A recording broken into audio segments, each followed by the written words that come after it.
Actuellement, la désinformation et les mensonges occupent largement le terrain médiatique face à l'inertie et au silence de nos institutions. Peu de journalistes osent enquêter, investiguer et affronter les lobbies les plus puissants. Nous remercions chaleureusement François de Closec de répondre à nos questions. Journaliste et écrivain connu de tous, il traque depuis 40 ans les dysfonctionnements de notre démocratie.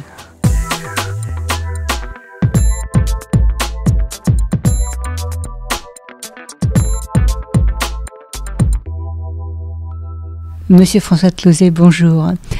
En 2003, notre association a organisé au Collège de France un colloque sur la violence routière.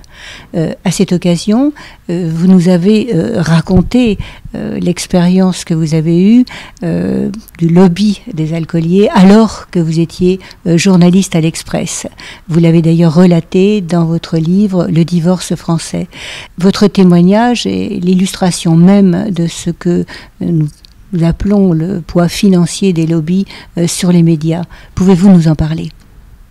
En 1975, j'avais écrit un livre, La France et ses mensonges, dans lequel je consacrais un chapitre à l'action du lobby alcoolier pour s'opposer aux toutes premières mesures éventuelles de lutte contre l'alcoolisme au volant.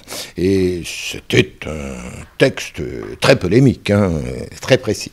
Et voilà que l'Express s'y intéresse, le publie en bonne feuille et même en couverture.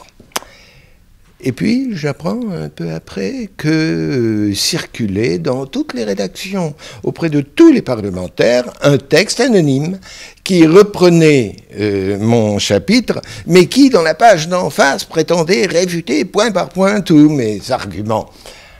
Alors, je dis à l'Express, moi, je veux répondre, parce qu'évidemment, cette réponse est complètement fallacieuse, je veux répondre, mais je comprends très bien que je ne puisse pas le faire dans l'Express. Si. Et donc l'Express publie ce texte, mes réponses, mais surtout ce texte anonyme, je le dis, c'est le groupe Ricard qui en a pris l'initiative. Et donc je cite dans ma réponse Ricard qui fait ceci, Ricard qui fait cela, etc.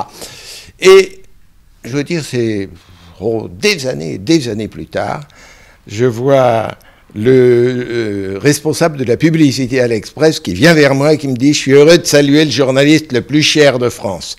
Je dis « Ah bon, qu'est-ce qu'il y a ?» Il me dit « Après ce brillant coup d'éclat, le groupe nous a coupé toute la publicité ». Et il faut bien voir qu'à l'époque, la publicité pour l'alcool et puis pour toutes les autres boissons était très importante. Hélas, je ne pense pas qu'aujourd'hui, la presse soit en situation financière assez solide pour prendre des risques de cet ordre. Que pensez-vous du conflit d'intérêts de journalistes qui sont chroniqueurs, essayeurs de voitures ou responsables de rubriques sur les vins qui sont bienveillants avec les lobbies, voire pourvoyeurs d'une publicité rédactionnelle qui ne dit pas son nom? Oui, il ne faut surtout pas interpréter ça comme de la corruption. Les journalistes ne se font pas acheter. Là, vous faites cet article, puis je vous donne... C'est pas ça du tout. En fait, c'est tout le problème de la spécialisation du journaliste. Un journaliste qui se spécialise, c'est indispensable pour que le journaliste scientifique connaisse la science, que le journaliste agricole connaisse l'agriculture, le journaliste automobile connaisse les automobiles. Mais qu'est-ce que ça veut dire? Ça veut dire qu'en permanence, il est au contact du milieu sur lequel il informe. Et là, il y a un problème. C'est que probablement que s'il a choisi de devenir journaliste aéronautique, c'est parce qu'il est un pilote amateur. S'il a choisi de devenir journaliste militaire, c'est parce qu'il est officier de réserve. Et puis des liens se créent. Le spécialiste des faits divers, au bout d'un moment, il est au contact permanent de la police. Et donc, il va se créer une sorte de phénomène d'empathie et d'adhésion du journaliste à la vision du monde véhiculée par le milieu sur lequel il informe. Je vous prends un exemple. Dans le milieu médical, je pense que vous ne trouverez pas un journaliste médical qui soutienne, je dirais, des positions de choix de la mort volontaire.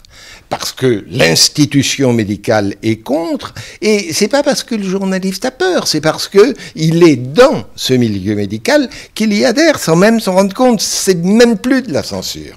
Et donc c'est indispensable. Si vous vous mettez à faire parler de médecine par n'importe quel journaliste qui n'y connaît rien, c'est pire que tout. Vous risquez de lâcher des informations complètement fausses. Alors comment faire ? Je pense que c'est un métier au niveau de la rédaction en chef. La rédaction en chef doit être consciente de ça, surveiller, au besoin rectifier, et au besoin, sur des sujets trop sensibles, dire « je mets un autre journaliste et je demande à mon journaliste spécialisé de vérifier qu'il n'y ait pas d'erreur ». Mais vous ne pouvez pas empêcher qu'un journaliste qui, pendant 20, 30 ans, va traiter un sujet, de prendre ce sujet à cœur et d'adhérer à la vision qui est celle de ce milieu. Une minorité de conducteurs se pose avec beaucoup d'impudence maintenant comme citoyens victimes d'un État répressif qui les rackette en toute illégitimité et ils entrent en résistance. Que pensez-vous de ce dévoiement des mots, de cette dérive qui est souvent relayée par les médias ? Vous savez, il y a des années, j'avais fait une émission sur le thème « Comment faire respecter les limitations de vitesse ». Et j'ai vu tous les journalistes autour de moi me dire « Mais enfin, François, la question c'est faut-il des limitations de vitesse ? C'est pas comment les faire respecter ». Je dis « Non, il est parfaitement prouvé, démontré que les limitations de vitesse sauvent des vies, donc le problème c'est de les faire respecter ». Et effectivement, au cours de cette émission, nous avons vu les défenseurs des droits des automobilistes, etc. Et ce qu'on ne dit pas clairement, c'est qu'effectivement, la vitesse est un plaisir. C'est agréable de rouler à l'allure qu'on veut, on y va, etc. Et qu'au contraire, la vitesse de sécurité, avec toutes ses limitations, ça tue ce plaisir. Que de conduire en respectant les limitations de vitesse, c'est ennuyeux. D'être en permanence à regarder ce que je dépasse, etc. C'est vrai, c'est ennuyeux. Et je ne pouvais faire comprendre ça qu'en disant maintenant, écoutez, non pas seulement l'automobiliste triomphant, écoutez les victimes, regardez ce que ça veut dire, la liberté, le plaisir de conduire. Et donc, il faut être entre les deux. Mais il est clair que les gens qui font tous ces discours, ces livres à la gloire de la liberté et de la vitesse, ils n'évoquent jamais la situation atroce des victimes de la route.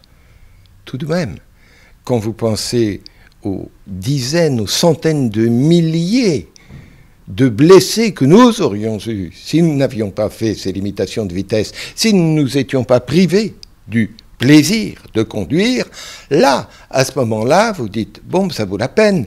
Mais moi aussi, je me suis fait déjà enlever des points pour excès de vitesse. Pas beaucoup comme excès, mais oui, je fais pas attention. Et puis, c'est embêtant de prendre soin des autres. C'est embêtant. Mais moi, il suffit que je pense aux gens qui blessés de la route à l'hôpital de Garches. Je dis, d'accord, vous pouvez m'embêter. Merci de nous avoir accordé cet entretien. À bientôt.